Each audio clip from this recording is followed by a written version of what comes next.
Ya, Assalamualaikum warahmatullahi wabarakatuh.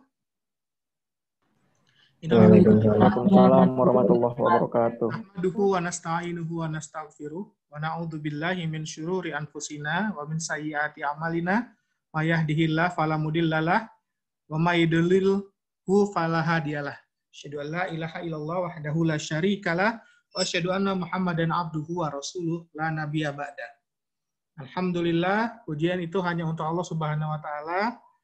Kita memuji Allah Subhanahu wa taala, kemudian kita mohon pertolongan hanya kepada Allah Subhanahu wa taala, dan kita tidak henti-hentinya memohon ampunan kepada Allah Subhanahu wa taala. Pada kesempatan kali ini kita banyak bersyukur, kita masih diberikan nikmat kesehatan, nikmat waktu luang, sehingga kita bisa sama-sama belajar mengenai pengeluaran benda asing dari telinga dan dari hidung, serta pemasangan tampon hidung. Ya, ini adalah salah satu keterampilan yang harus kalian kuasai sebagai dokter umum. Karena ini merupakan kompetensi yang harus dimiliki oleh dokter umum, ya. Jadi dokter umum itu harus bisa mengeluarkan benda asing di telinga, di hidung, dan memasang tampon hidung. Nah, ini sering kalian kalau sedang jaga di UGD, keluhan dari pasien itu adalah kadang benda asing masuk ke telinga, benda asing masuk ke hidung. Kemudian ada pendarahan dari hidung, ya. Nah, ini sering sekali kita jumpai di klinik atau di rumah sakit. Biasanya kalau yang benda asing di telinga dan hidung ini biasanya anak-anak pasiennya. Karena anak-anak kan masih kurang akalnya, ya, belum matang secara pola pikirnya. Jadi mereka sering melakukan tindakan yang kadang membahayakan diri mereka sendiri. Misalkan memasukkan benda asing ke dalam telinga, ke dalam hidungnya, atau dia mengorek-ngorek telinga, seperti itu, ya. Nah, jadi sebagai seorang dewasa, ya tentu kita harus bisa mengetahui perbuatan mana yang berbahaya, mana yang tidak, gitu ya. Nah, biasanya anak-anak ini yang punya keluhan memasukkan benda asing dengan sengaja. Kadang juga ada orang dewasa juga yang mengorek telinga dengan kapas, cotton budnya sudah tidak layak atau kadaluarsa sehingga kapasnya tertinggal di telinganya, ya. Nah, kemudian kalau pendarahan dari hidung atau epistaxis itu bisa kita jumpai pada anak-anak juga sering, ya, anak-anak mengorek hidungnya terlalu dalam sehingga dia menyebabkan pecahnya pembuluh darah di hidung, atau juga pada orang tua yang hipertensi, ya. Nah, hipertensi karena terlalu tinggi tekanan darahnya di atas 150 mg air raksa, biasanya di atas 150 sistolnya.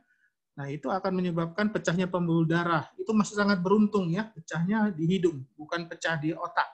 Kalau di hidung masih bisa keluar darahnya, tapi kalau dia pecahnya ke otak, itu dapat menyebabkan stroke, ya. Oke, selanjutnya.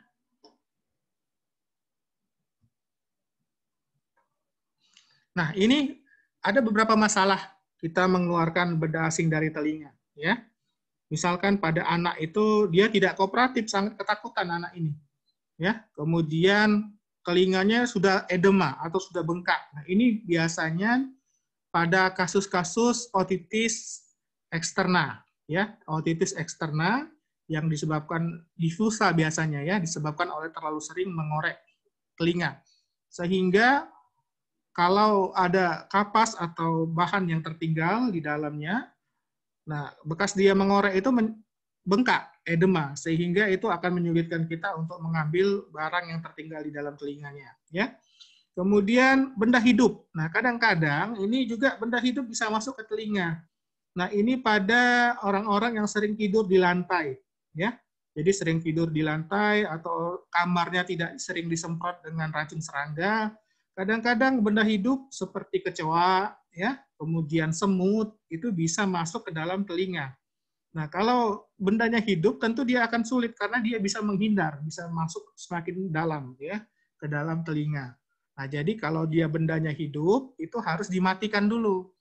Jadi kalau kecoa misalkan masuk ke dalam telinga, itu kecoanya itu harus direndam dulu dengan cairan ini, ya, cairan pembersih luka boleh seperti Rivanol itu, diisi terus telinganya itu sampai penuh, ya, yang telinganya penuh sehingga dia akan mati tenggelam. Nah, setelah dia mati baru dia akan mudah untuk kita tarik keluar, ya. Jadi kalau bendanya hidup diupayakan mati dulu dia, ditenggelamkan dengan cairan pembersih luka biasanya Rivanol ya, biasa kita kasih ya, atau air biasa juga boleh. Nanti kalau dengan harapan juga kadang-kadang benda hidup itu keluar sendiri kalau telinganya diisi air, ya bisa jadi itu. Jadi telinganya kadang-kadang kalau diisi air benda yang hidup itu keluar. Kemudian benda organik. Nah, benda organik ini dia kepadatannya kurang ya, jadi tidak padat, jadi mudah hancur.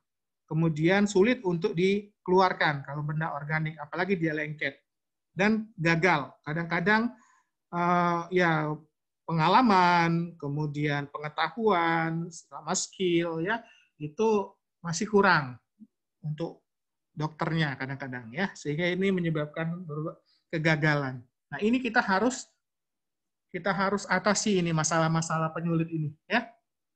Kalau yang tidak kooperatif, kalau dia sangat tidak kooperatif ya bisa kita upayakan dibius ya pasiennya.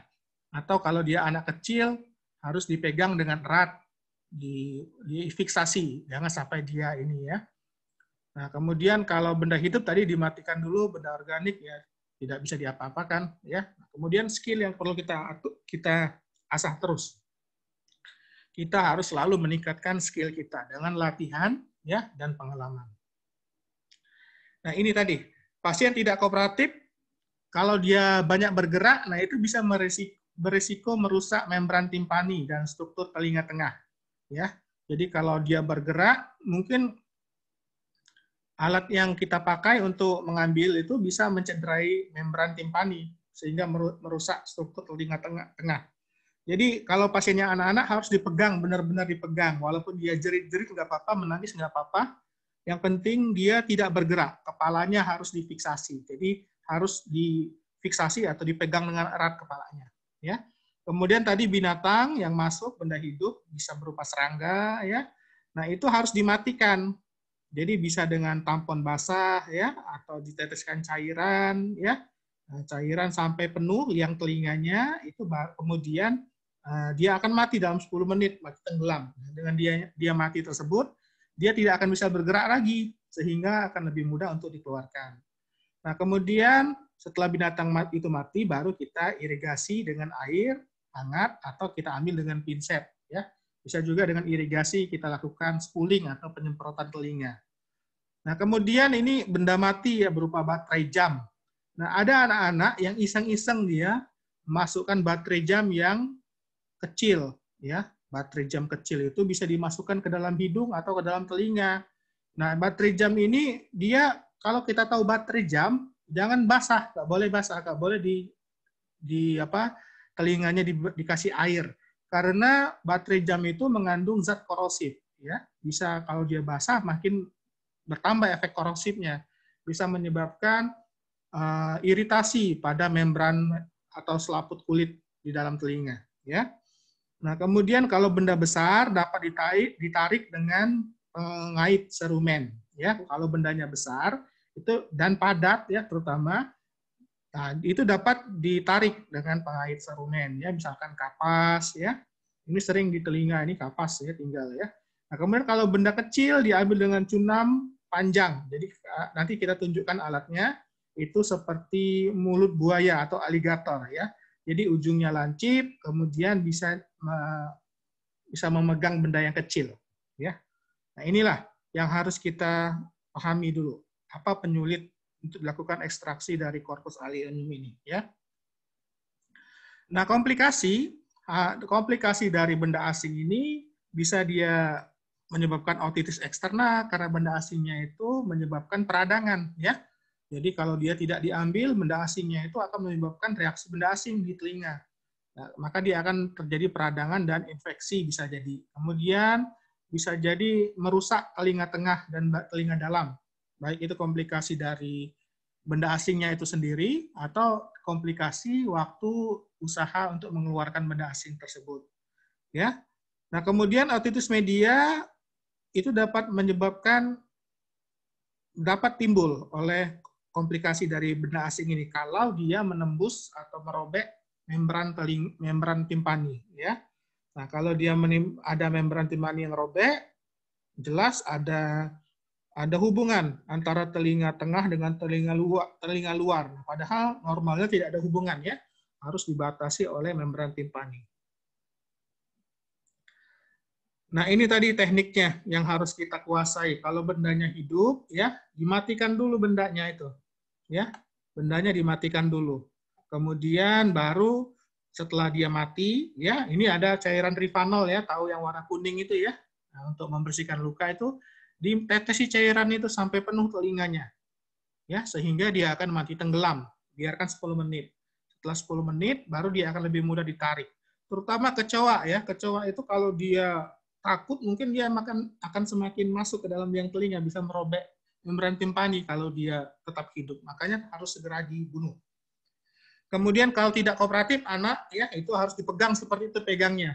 Jadi dipangku. Kemudian kepalanya dipegang dengan tangan satu sisi, kemudian sisi yang lain kepalanya itu harus dipegang dengan tangan, ya, difiksasi. Jadi dia tidak bergerak. Seperti itu. Ya. Nah, bagaimana kita tahu bahwa ada benda asing dalam telinga? Yang pertama, kalau anaknya sudah bisa berkomunikasi, ya, dia akan bilang dia pernah memasukkan benda asing ke telinga, atau telinganya rasanya berdengung, ya, atau rasanya penuh telinganya, seperti itu. Atau kalau tidak bisa berkomunikasi pada anak yang masih kecil, sangat kecil, biasanya benda asing ini akan menimbulkan reaksi inflamasi. Jadi bisa terjadi peradangan, telinganya berbau, ya, atau mengeluarkan sekret seperti itu. Nah, itu mungkin ada benda asing di dalam telinga, ya.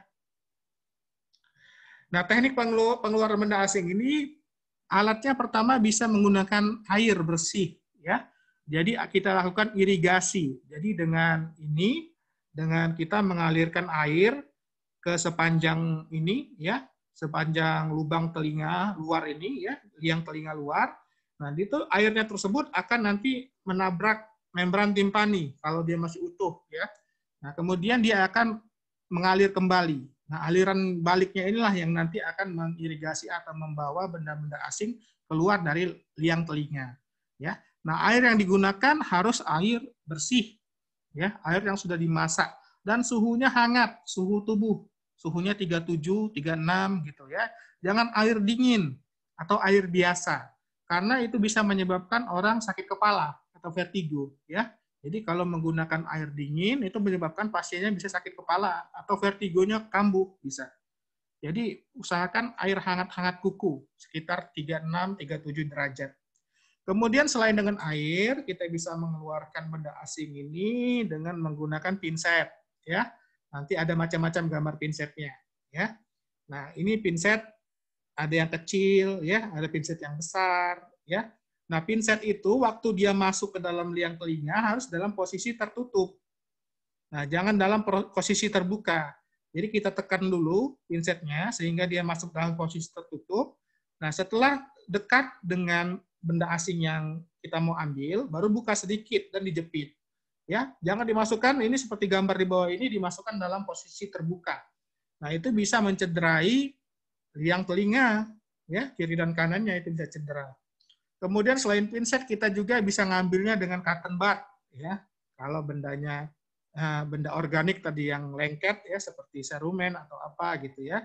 Kemudian kalau serumennya besar dan keras itu kita bisa gunakan pengait serumen, ya. Jadi ini pengait serumen seperti ini yang di bawah ini. Ya, gambar ini. Nah, ini pengait serumen.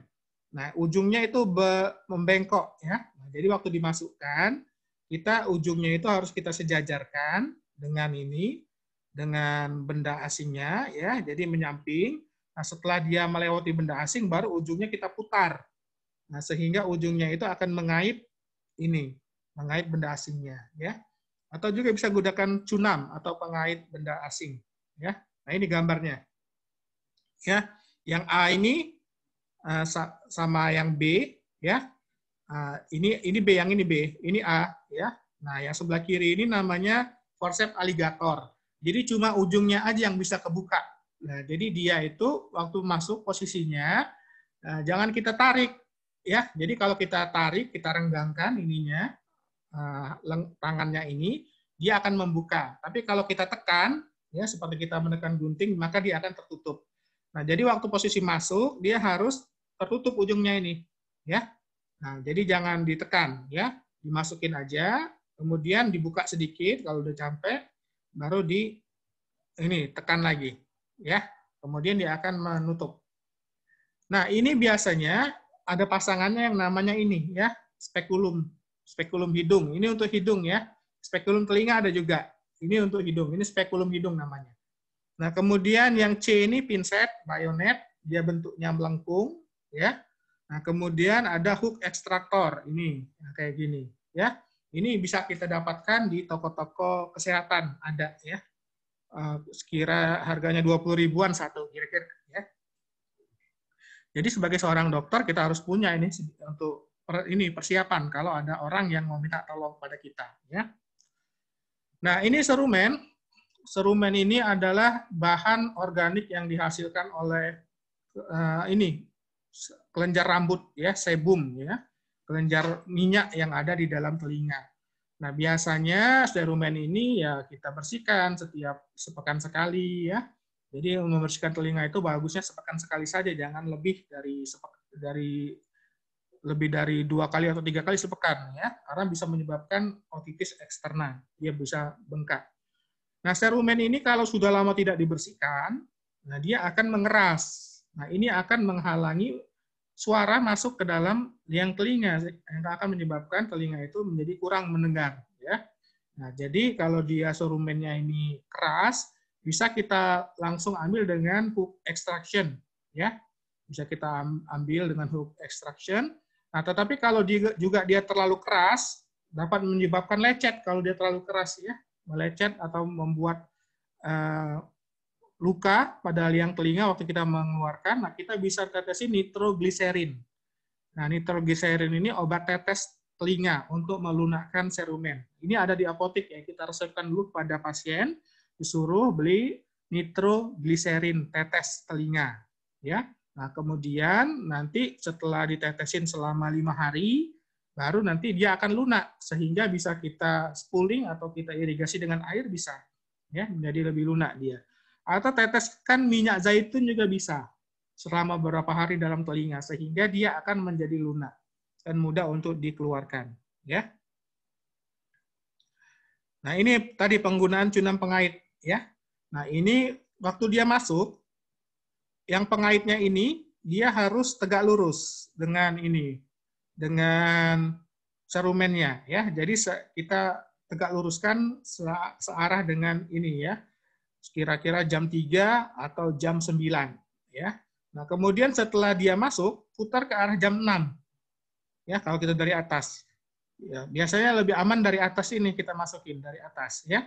Nanti setelah dia masuk putar 90 derajat. Jadi pengaitnya ini berada di ini, ya. Berada di depan, ya.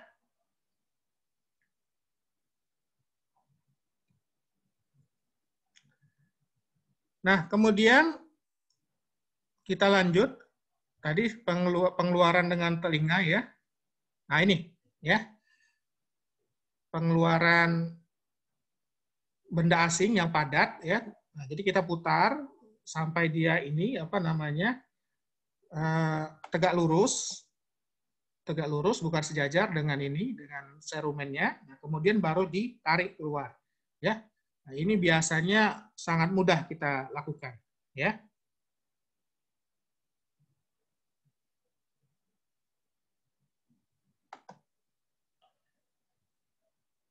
Nah, selanjutnya tadi itu benda settingnya. Kita nonton video bareng-bareng kok langsung ini. Oh, keluar lagi. Udah, berarti selesai nih, selesai. Apa sih? Udah apa-apa. Aduh.